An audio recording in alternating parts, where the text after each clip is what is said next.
Testaments of the 12 Patriarchs, the sons of Jacob the Patriarch. Testament of Benjamin, the 12th son of Jacob and Rachel. Chapter 1.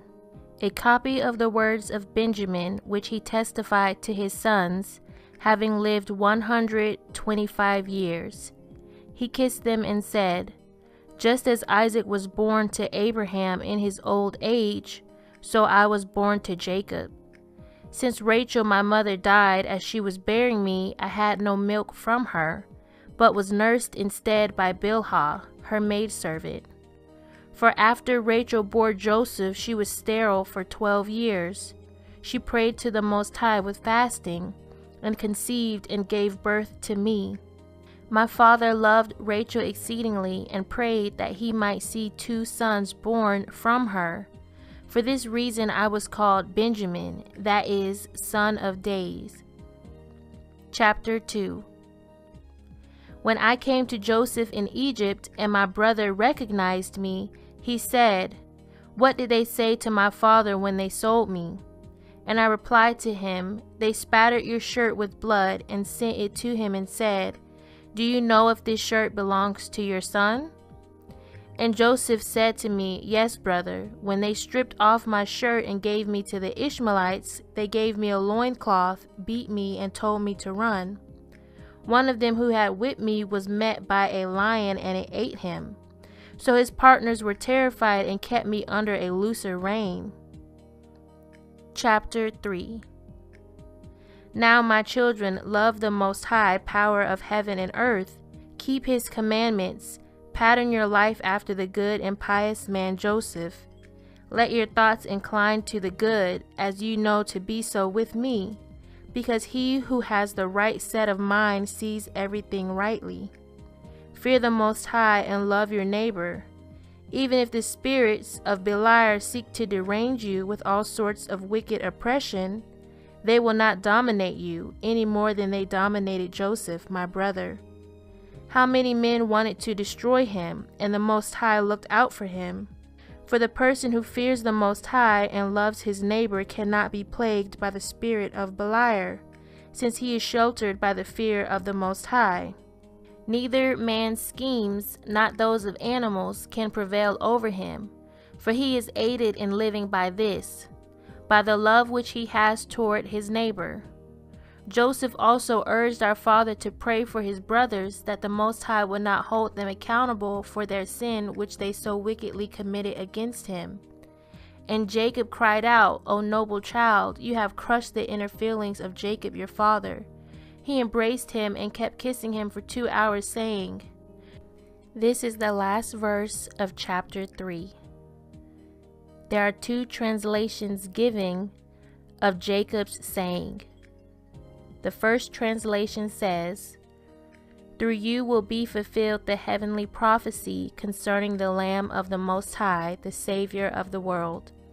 Because the unspotted one will be betrayed by lawless men, and the sinless one will die for impious men by the blood of the covenant for the salvation of the Gentiles and of Israel, and the destruction of Beliar and his servants."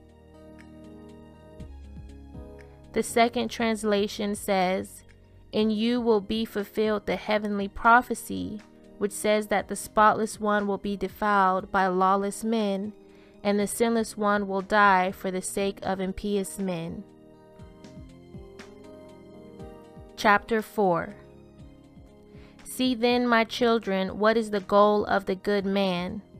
Be imitators of him in his goodness because of his compassion, in order that you may wear crowns of glory.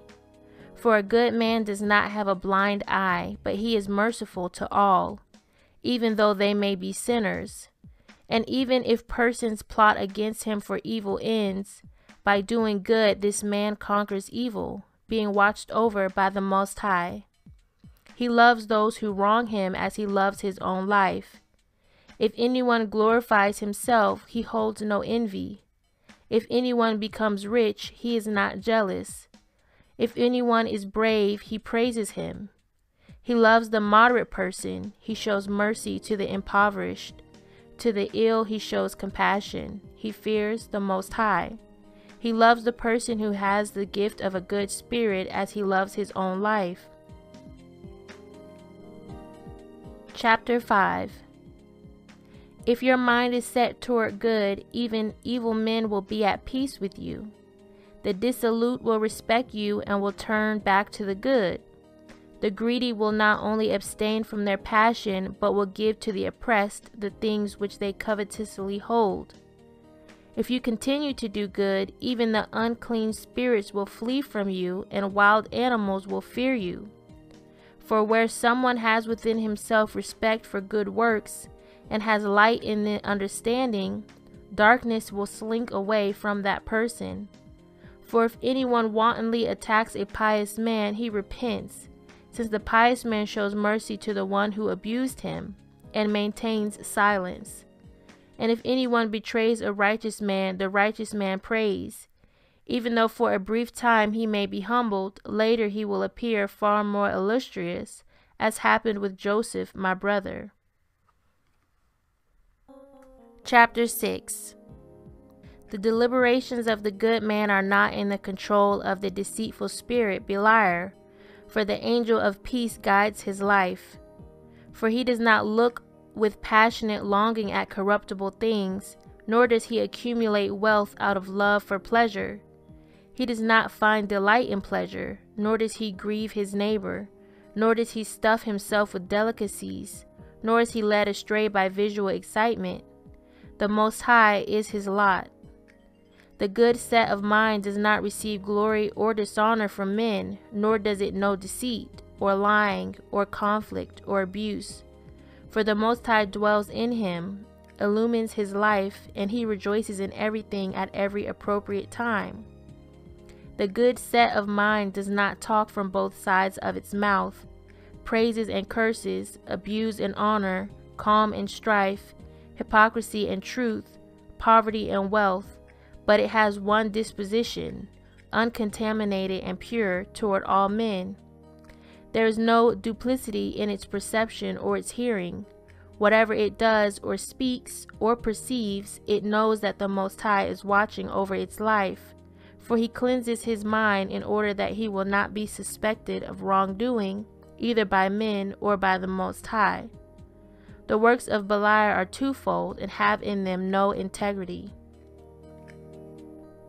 Chapter 7. So I tell you, my children, flee from the evil of Beliar, because he offers a sword to those who obey him, and the sword is the mother of the 7 evils. It receives them through Beliar. The first is moral corruption, the second is destruction, the third is oppression, the fourth is captivity, the fifth is want, the sixth is turmoil, the seventh is desolation. It is for this reason that Cain was handed over by the Most High for 7 punishments. For in every 100th year the Most High brought upon him 1 plague. When he was 200 years old, suffering began, and in his 900th year he was deprived of life, for he was condemned on account of Abel, his brother, as a result of all his evil deeds. But Lamech was condemned by 70 times 7.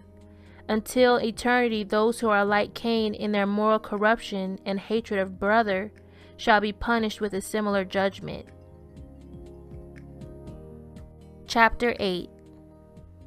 But you, my children, run from evil, corruption, and hatred of brothers. Cling to goodness and love. For the person with a mind that is pure with love does not look on a woman for the purpose of having sexual relations. He has no pollution in his heart, because upon him is resting the Spirit of the Most High. For just as the sun is unpolluted, though it touches dung and slime, but dries up both and drives off the bad odor, so also the pure mind, though involved with the corruptions of earth, edifies instead and is not itself corrupted. Chapter 9. From the words of Enoch the righteous, I tell you that you will be sexually promiscuous like the promiscuity of the Sodomites and will perish, with few exceptions.